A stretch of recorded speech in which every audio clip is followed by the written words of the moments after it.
Crear redes de emprendedores y empresarios indígenas podría fortalecer las creaciones de los pueblos originarios. Tristemente, cualquier ropa típica es una verdadera obra de arte y se vende en precios altísimos, pero ¿cuánto de eso recibe realmente la persona que lo hizo? Necesitan que se les enseñe cómo explotar esos recursos que tienen, recursos culturales, recursos naturales, para poder generar, ahora sí, que sustentabilidad en el largo plazo. Las personas indígenas deben capacitarse para fortalecer las industrias creativas de sus comunidades. Luego se enfrentan con temas que desconocen, como por ejemplo, ¿cómo lo hacemos?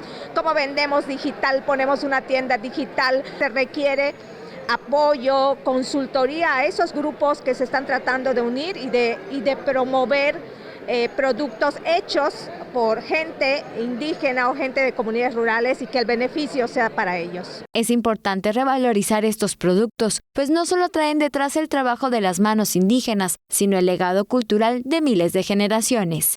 Con imágenes de Jorge Quimé, Mayra Vences, Tele Yucatán te informa.